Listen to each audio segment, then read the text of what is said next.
Bismillah ar-Rahman ar-Rahim. Alhamdulillah. Wa salatu wa salam ala nabiyyina Muhammad wa ala alihi wa sahbihi wa sallam.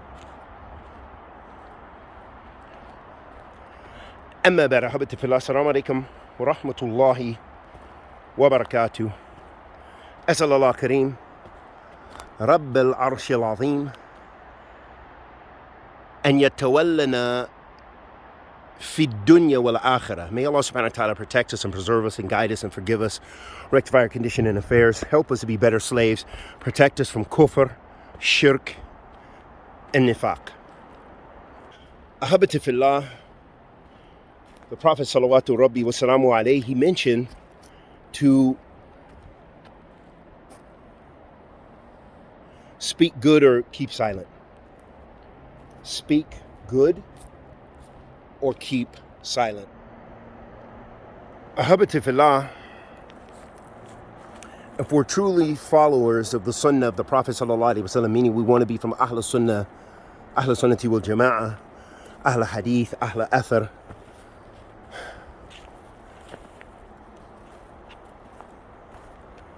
Salafiyun, then we should want to follow that prophetic advice to a T. Meaning that should be our source of guidance. That if we have nothing good to say, that we just keep silent. It's very easy. It's not difficult. It's really not difficult to begin to harvest and harness your tongue. And the further that you are from being a person of good, or being a person of restraint at least, then yes, that becomes more difficult for you because you don't know how. If you busy yourself mainly with backbiting and namima, eating the flesh of others, speaking ill of others, cursing others, backbiting others, trampling on the honor of others, lying about others, cheating others with your tongue, and just plain lying, then that makes it much more difficult for you to practice that aspect of the sunnah of the Prophet sallallahu alaihi wasallam, and instead to follow the way of the munafiqun, meaning that is a sunnah of the munafiq, the hypocrites. The hypocrites are the ones who want you to continue to lie. As the Prophet ﷺ said, ayatul munafiq thalatha.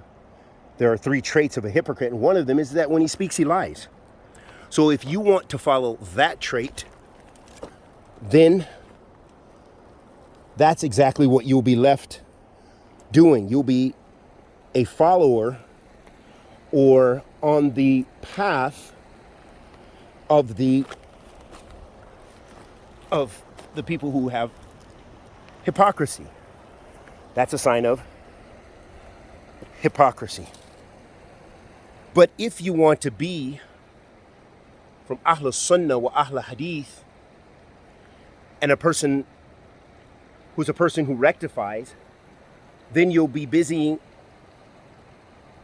yourself with the sunnah of the Prophet sallallahu alaihi wasallam and speaking good and kind about others and not being suspicious and not being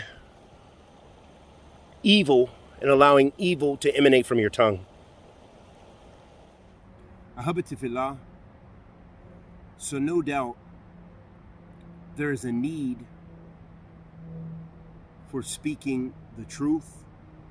There's a need for harvesting our tongues, because we'll be held responsible for what we speak with and what we speak about. So if we are used to sins of the tongue by lying, cursing, slandering people, then we'll be raised before Allah subhanahu wa ta'ala with those sins.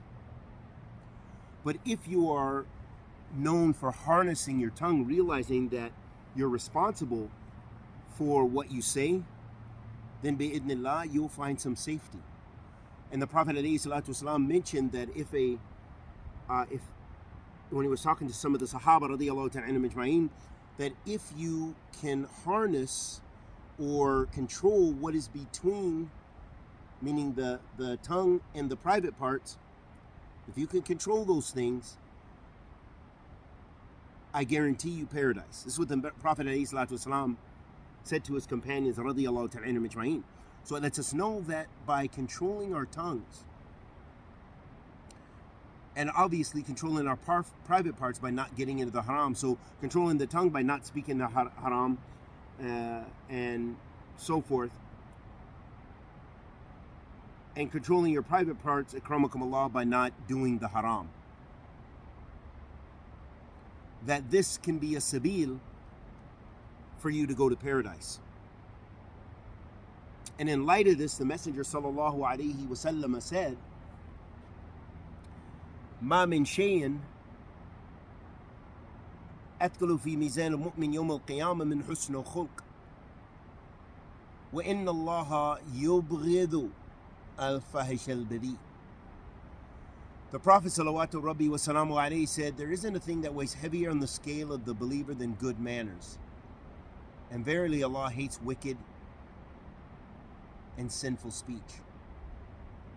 So safeguard your tongues and speak good or keep silent. Wa sallallahu wa sallam ala nabiyyina Muhammad wa ala alihi wa sahbihi wa sallam.